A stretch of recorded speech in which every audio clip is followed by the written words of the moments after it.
For 47 minutes of the Family Feud taping, 54-year-old Eleanor Vance had not said a single word.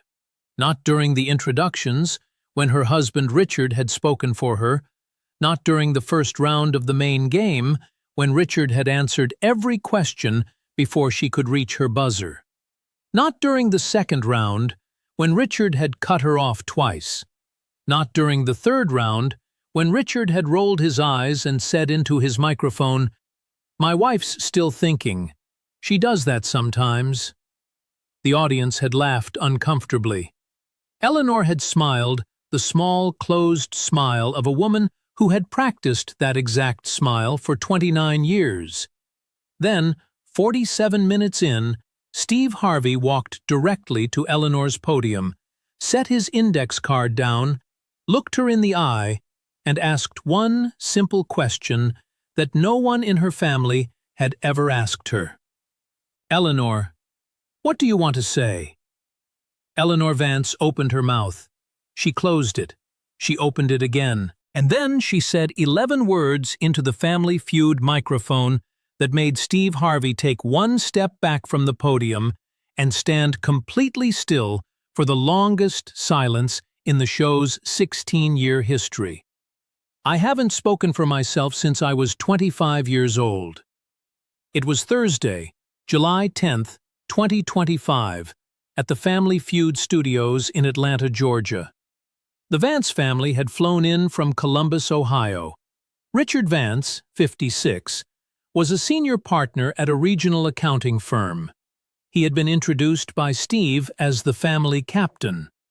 Eleanor Vance, 54, was described on the family's intake form only as homemaker. Their 3 adult children stood at the podium with them. Michael Vance, 28, a corporate analyst who had flown in from Chicago. Olivia Vance, 26, a marketing manager who had flown in from Denver. And Daniel Vance, 22, a senior at Ohio State University. Across the stage stood the Rodriguez family from Phoenix, Arizona. A boisterous, affectionate family of 5 cousins in matching coral shirts who had been hugging each other since the moment they had arrived backstage. During the introductions, Richard Vance had introduced Eleanor by saying, "And this is my wife, Eleanor. She runs a great household. Let's get to it." He had not let her speak. Eleanor had smiled and nodded. Steve Harvey had watched carefully. Steve Harvey had noticed, but the audience thought that was just a proud husband. They were wrong. Eleanor Marie Vance had been born Eleanor Marie Kowalski in a small Ohio town called Mansfield in 1971. She had been the third of 4 children in a Polish-American family. Her father had worked at a steel mill. Her mother had been a seamstress. Eleanor had grown up playing the flute. She had won a statewide music competition at age 16. She had been offered a full music scholarship to the Oberlin Conservatory of Music at age 17. She had deferred the scholarship for 1 year to work and save money to support her younger sister's first year of college. Her sister Catherine had been accepted to nursing school, and the family had been able to afford only one at a time. Eleanor had worked at a family-owned bakery for a year. At age 18, at the end of that year, she had met Richard Vance at a church summer picnic. Richard had been 20, charming, handsome, intensely focused. He had been a sophomore at Ohio State, studying accounting. Within 6 months, they had been engaged. Eleanor had deferred her Oberlin scholarship a second time. Within a year, they had been married. Eleanor had been 19. Richard had been 21. Eleanor had never used the scholarship. Oberlin had revoked the deferral after 24 months. Richard had graduated in 1993. He had gotten his first job at a regional accounting firm in Columbus. Eleanor had taken a part-time receptionist position at a dental office to help support them, while Richard worked toward his CPA exam. In 1996, Eleanor had become pregnant with their first child. Richard had asked her to quit her receptionist job. Eleanor had agreed. Michael had been born in 1997. By 1999, Richard had made junior partner. The family had moved to a larger house in a wealthier Columbus suburb. Richard had begun to control the finances with what he called a system. Every debit card purchase had to be logged on a spreadsheet he reviewed on Sunday nights. Eleanor had been given a weekly cash allowance of $85 for groceries, personal items, and children's needs. When she had asked for $40 for a new winter coat in 2001, Richard had told her, "You have a perfectly serviceable coat from 2 years ago. Be smarter with your money." By 2003, Richard had stopped asking Eleanor for her opinion on family matters. By 2005, Richard had started finishing her sentences in public. By 2008, Richard had begun speaking for her entirely, at dinner parties, at parent-teacher conferences, at church, at family gatherings. Eleanor had tried to object once, in 2009, at a PTA meeting when Richard had answered a question the teacher had asked Eleanor.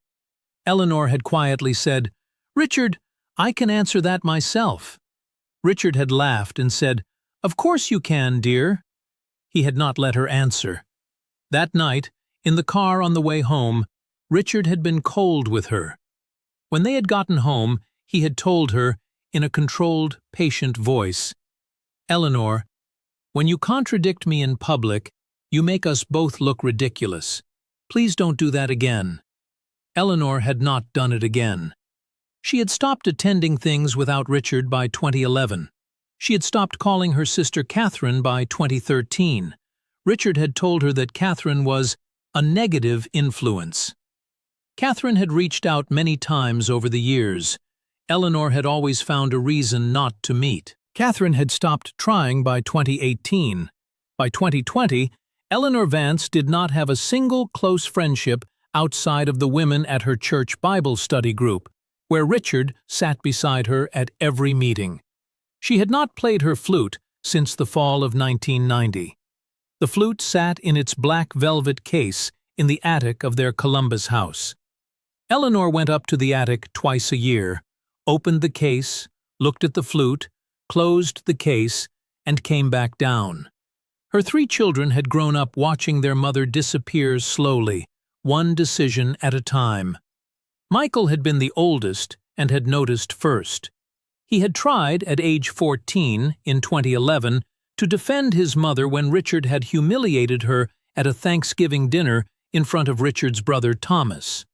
Richard had taken Michael into the garage afterward and had explained to him, in a patient, controlled voice, that in this family the father made the decisions and the mother supported them. Michael had learned, at age 14, that his father could not be challenged. Olivia had noticed by age 12. Daniel, the youngest, had grown up believing that this was how all families worked. Until he had gone to college at Ohio State in the fall of 2021 and had seen, for the first time, mothers who spoke for themselves. Daniel had come home for Thanksgiving break in 2021. He had watched his father cut his mother off 6 separate times during the holiday dinner. He had watched his mother smile and shrink and say nothing. That night, at 11:47 p.m., Daniel had sat on the edge of his childhood bed and he had cried for 20 minutes. He had been 18 years old. In the spring of 2024, Daniel had started therapy at the Ohio State Counseling Center. He had spoken for 6 months about his mother.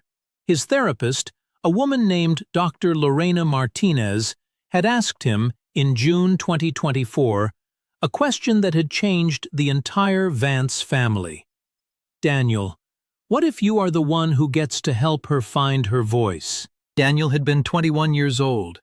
He had thought about the question for 3 weeks. Then, in July 2024, he had driven home to Columbus and had asked his mother to meet him for coffee.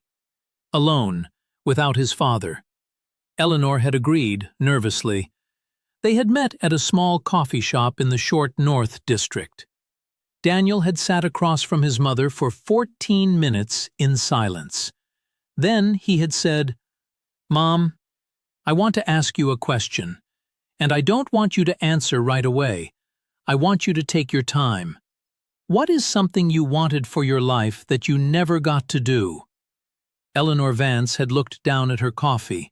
She had been silent for 6 full minutes. Then, in a voice so small Daniel had barely heard her, she had said, "I wanted to play the flute professionally. I had a scholarship to Oberlin. I never used it." Daniel had reached across the table. He had taken his mother's hand. "Mom, I didn't know that. Nobody told me that." Eleanor had whispered, "Nobody knows, Daniel. I've never said it out loud. I haven't even said it to myself in 30 years. Daniel had gone home that night and had called his brother Michael in Chicago. Michael had answered on the first ring. Daniel had told him what their mother had said. Michael had been silent on the phone for a long moment. Then Michael had said, "Daniel, we have to do something. I don't know what, but we have to do something." The 3 Vance children had begun meeting secretly, over FaceTime on Tuesday nights, in August 2024. They had been planning for 11 months. The Family Feud application had been Olivia's idea. She had known her father's exact weakness, vanity. Richard had watched the show for years. Richard had told his children many times that he would dominate on the show if they ever went. Olivia had submitted the application in her father's name in September 2024. She had been careful. She had listed all 5 family members. She had written a family biography that had been flattering to her father. Corporate leader, devoted family man, natural competitor. She had not mentioned that the application was a trap. The casting producer had called in January 2025. The family had been booked for July 10, 2025. Richard had been elated. He had spent 3 months rehearsing with the family around the kitchen table. He had drilled each of them on how to answer questions. He had told Eleanor specifically, "Sweetheart, you just let me handle most of it. You chime in if you know something obvious." Eleanor had nodded. Richard had not known that his 3 children had privately reached out to the Family Feud producers in March 2025 and had explained the situation. The children had written a confidential letter. They had asked the producers explicitly to allow Steve Harvey to address their mother directly at some point during the taping in a way that their father could not interrupt. The producers had not agreed to anything. They had listened.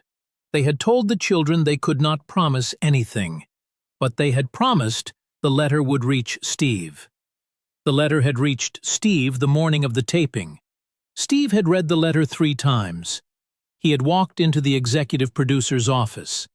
He had asked for a copy of the flute scholarship deferral records. Olivia had sent them with the letter. Steve had looked at them. He had asked one question.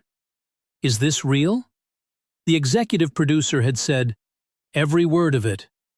Steve had nodded once. He had walked to his dressing room. He had closed the door for 11 minutes before walking to his mark. But nobody in that studio knew what was about to happen. The main game began. Richard Vance dominated the first round as planned. He answered 3 questions correctly. On the 4th question, Eleanor reached for her buzzer. Richard hit his first. He answered. He got it wrong. Eleanor, who had known the right answer, said nothing. On the 5th question, Richard cut Eleanor off after 2 words of her attempted answer. "Let me handle this one, honey." Eleanor nodded. Steve Harvey's jaw tightened. Michael, at the podium, looked at his sister Olivia. Olivia looked at Daniel. The 3 children had seen what their father had done. They had agreed, in advance, to stay calm and let the plan unfold. After the 3rd round, during a scheduled commercial break, Steve Harvey did not leave the stage. He walked directly to Eleanor's podium. He leaned in. He whispered something to her for exactly 5 seconds. Eleanor's face did not change. but her eyes filled. Steve straightened up. He walked back to his mark. Richard had not noticed.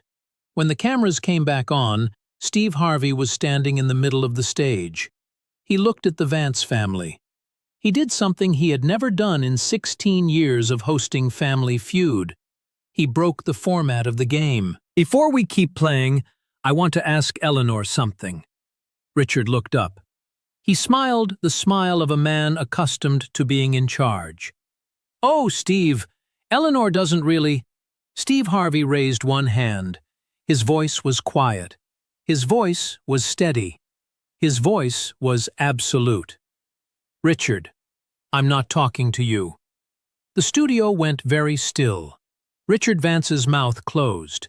His smile faded. The audience noticed. Steve turned to Eleanor.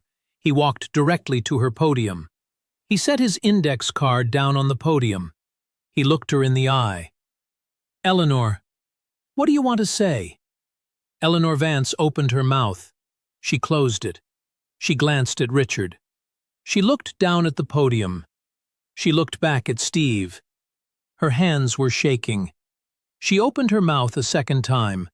Then she said, in a voice so quiet that the boom operator had to lower his pole, "I haven't spoken for myself since I was 25 years old." Steve Harvey took one step back. He stood completely still. The studio fell completely silent. The director in the booth froze with her hand on a button. The audience did not cough. The cameras kept rolling because no one remembered to cut. The silence lasted 19 seconds, which is the longest silence in Family Feud's 16 years on air. Then Steve Harvey spoke. His voice was low. "Eleanor, baby, tell me what you want to say. Not to me, to yourself. What do you want to say?" Eleanor looked at her 3 children. She looked at Daniel, 22 years old, who was already crying. She looked at Olivia, 26, who had her hand pressed to her mouth. She looked at Michael, 28, who was nodding at her very slowly, his eyes full. They were telling her, without words, that they had her, that she was not alone, that they had been waiting 11 months for this moment. Eleanor Vance turned back to Steve Harvey. She took a small breath. "My name is Eleanor Marie Kowalski. I had a full scholarship to Oberlin Conservatory for the flute when I was 17 years old. I deferred it to help my sister. Then I deferred it again to get married. I never played the flute professionally. I haven't played the flute at all in 35 years. It's in the attic. I go up there twice a year just to look at it. My name was Eleanor Marie Kowalski. I don't know who I am anymore." The studio fell silent for the second time. Richard Vance made a sound. It was half a scoff, half a nervous laugh. He was about to speak. Steve Harvey turned his head very slowly toward Richard. He did not raise his voice. He did not point. He simply looked at Richard. Richard closed his mouth. Steve turned back to Eleanor. "Eleanor, you just said your name for the first time in 29 years. Do you know what just happened?" Eleanor shook her head. Steve smiled gently. "You came back, baby girl. You just came back." Eleanor Vance put both hands over her face and sobbed. Olivia Vance left her podium. She walked around the contestant row and wrapped her arms around her mother. Michael followed. Daniel followed last because he was crying too hard to walk steadily. The 3 Vance children stood at their mother's podium, their arms around her.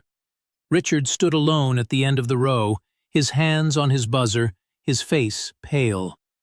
Steve Harvey stood in the middle of the stage. He let the moment breathe for 14 seconds. Then he walked to his assistant. He said clearly, "Get me Dr. Margaret Choi, right now. Put her on speaker." His assistant dialed. The studio listened to 2 rings. A woman's voice came through the stage speakers. "Steve, what's happening?" "Dr. Choi, I am on the Family Feud stage with a woman named Eleanor Vance. Her birth name was Eleanor Marie Kowalski. She had a full scholarship to Oberlin Conservatory for the flute in 1988. She deferred it twice and lost it. She hasn't played in 35 years. She's 54 years old. Tell me what we can do. Dr. Margaret Choi, the dean of the Oberlin Conservatory of Music, and a woman who had been a close friend of Steve Harvey's for 8 years through his educational philanthropy work, was silent for 6 seconds. When she spoke, her voice was not steady. Steve, Oberlin has a program called the Returning Musician Fellowship. It was created in 2019. It is specifically for adults over 50 who deferred musical careers. Eleanor Kowalski. Eleanor, if you can hear me, your scholarship records are in our archive. I'm holding the admissions file in my memory right now. You played Debussy's Syrinx at your audition. You were the top scorer at the state competition. Eleanor, if you want to come back, Oberlin will welcome you. Full tuition, full fellowship, housing, whenever you're ready. Eleanor Vance lowered her hands from her face. She stared at the speaker mounted on the stage. She could not speak. Dr. Choi continued. Eleanor, our records also say your flute is a Powell student model you played in high school. If you come to Oberlin, we will personally commission a professional Powell flute for you as a welcome gift. You will not need to bring your old flute. That flute can stay in the attic. You are not that girl anymore. But we are going to help you become who she would have become. Eleanor Vance turned to her daughter Olivia. Olivia whispered, Mom, please say yes. Please, Mom, please. Eleanor Vance turned back to the speaker. She said for the first time in 29 years a complete sentence that was entirely her own decision. Yes, I want to come. Michael, Olivia, and Daniel cried openly. But Steve wasn't done. He walked to the center of the stage. He did not look at Richard Vance. He did not address Richard Vance. He walked past Richard Vance. He turned to the center camera. He spoke directly into the lens. Everybody watching at home, I want you to listen to me, because what just happened here is not a small thing. I want every woman in America who has been told, for decades, that her voice is too loud, her dreams are too big, her choices are wrong, her opinions don't matter. I want every one of you to hear me right now. You are not too old to come back. You are not too far gone. You are not too broken. Eleanor Vance just said her own name on national television for the first time in 29 years. She is 54 years old, and she just got into Oberlin Conservatory of Music on a fellowship. If she can come back, you can come back. And I want the men watching this. I want the husbands watching this. I need you to hear me too. If the woman you have loved for 20 years, 30 years, 40 years has gone quiet, you need to ask yourself why. You need to ask yourself what you took from her that you did not mean to take. You need to give it back. Because a woman who has forgotten the sound of her own voice is a woman who is grieving. And you will both lose decades if you don't put it right, tonight. Richard Vance was staring at the floor. 7 crew members were crying. Denise, the 58-year-old camera operator, had her head turned away from her viewfinder for the second time in 3 weeks. Priya Khan, the audio engineer, had not cut a single sound. The stage manager Carl Morgan was standing in the wings with his hand over his face. But Steve wasn't done. He walked to the Rodriguez family across the stage. The eldest Rodriguez sister, a 48-year-old woman named Isabella, stepped forward before Steve reached her. Her 4 younger cousins stood up behind her. Senor Steve, we were going to win today, we know that. We practiced for 3 months. But Steve, my mother, she is back home in Phoenix. She hasn't painted in 32 years. She used to be a painter. She used to sell her paintings. She stopped when my father told her it was foolish. We watched her disappear for 32 years. She is 74 years old now. We want every dollar of what we would win today to go to Eleanor Vance. And, Senor Steve, can you tell my mother, when the show airs, can you say her name on the air? Isabella Garcia, Phoenix, painter, please. So she knows she is not alone. So she knows we see her. Steve Harvey put both hands on Isabella's shoulders. Isabella, I am telling you right now, I am calling your mother tonight, personally. You give me her number before you leave this building. I am going to tell her that Isabella Garcia of Phoenix, Arizona, is a painter, and that her paintings matter, and that her children never forgot. You hear me? Isabella Rodriguez collapsed into her sister's arms. But Steve wasn't done. He walked back to Eleanor. He crouched down so he was eye level with her. He took both of her hands in his. Eleanor, let me tell you something. About 42 years ago, I was living in my 1976 Ford Tempo in Cleveland, Ohio. 3 years in that car. You know what kept me alive? A voice in my head. My mother's voice. Eloise Vera Harvey. She taught Sunday school for 40 years in Welch, West Virginia. Raised 5 children. And my daddy was a good man, but he was a man of his time. My mother never got to do half the things she wanted to do. She died without ever seeing the ocean. She wanted to see the ocean her whole life. And you know what I promised God in that parking lot? I said, Lord, if you get me out of this car, I will not let another woman die with her voice under the bed. I will not let another Eleanor Kowalski put her flute in the attic for 35 years and die without being heard. Eleanor, I kept that promise tonight. Because of you. Thank you for making me keep it. Eleanor Vance held Steve Harvey's hands. She nodded slowly. Then she said, very softly, but clearly enough for the boom to catch, I am going to play the flute again, Mr. Steve. I am going to play it. I promise. Steve smiled. I know you are, baby girl. I know. The Vance family did not play fast money. The Rodriguez family, as promised, donated their $20,000 prize to Eleanor Vance's transition costs. Steve Harvey matched the donation with $75,000 of his own money. Oberlin Conservatory of Music confirmed Eleanor's full fellowship within 48 hours of the taping. Dr. Margaret Choi personally flew to Columbus the following Wednesday to meet Eleanor at her kitchen table. Richard Vance was not at that meeting. The episode aired on July 24, 2025. Within 32 hours, the clip of Eleanor saying, I haven't spoken for myself since I was 25 years old, had been shared 6.7 million times. Within 16 days, the full sequence, the 19-second silence, Steve's rebuke to Richard, the call to Dr. Choi, Isabella Rodriguez's tribute to her mother, had been viewed 475 million times across every platform on Earth.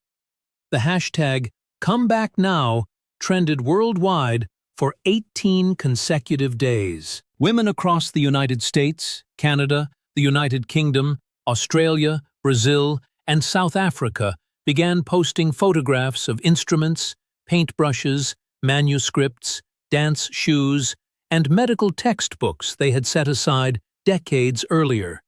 The phrase, flute in the attic, became, within 3 weeks, a widely understood metaphor for a dream deferred too long.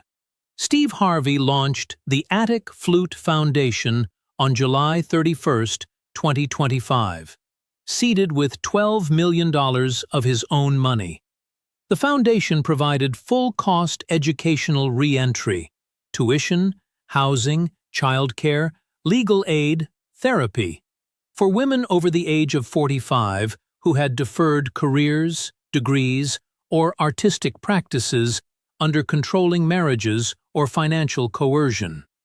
In its first year, the foundation supported 318 women across 36 states. By the end of its second year, that number grew to 1,204 women across all 50 states, including 87 women who re-entered music conservatories, 142 women who enrolled in nursing, medical, and law programs, and 63 women who returned to visual arts and writing programs. Richard Vance was not the only casualty of the Vance episode. His accounting firm, within 3 weeks of the airing, announced that Richard had taken a voluntary leave of absence. 2 female junior associates at the firm came forward with harassment complaints that had been buried for years. Richard was asked to resign in September 2025. Eleanor filed for divorce on August 4, 2025. She engaged a family law attorney in Columbus named Patricia Alvarez, who had watched the episode and had offered her services at 40% of her normal rate. The divorce was finalized in December 2025. Eleanor received the family home, which she sold in February 2026, and split evenly among her 3 children. She kept nothing for herself. Dr. Choi had already arranged faculty housing in Oberlin. Eleanor Marie Kowalski, she took back her birth name in the divorce proceedings, arrived at the Oberlin Conservatory of Music on January 12, 2026. She was 54 years old. She was the oldest first-year returning musician fellow in the program's history. She unpacked her new Powell flute, commissioned and handmade for her by the Powell Flutes Workshop in Massachusetts, engraved with her birth name on the lip plate. On the first morning of her residence, she stood alone in her small faculty housing living room. She assembled the flute. She raised it to her lips. She played the first 4 notes of Debussy's Syrinx, the same piece she had played at her audition 36 years earlier. And she did not stop for 45 minutes.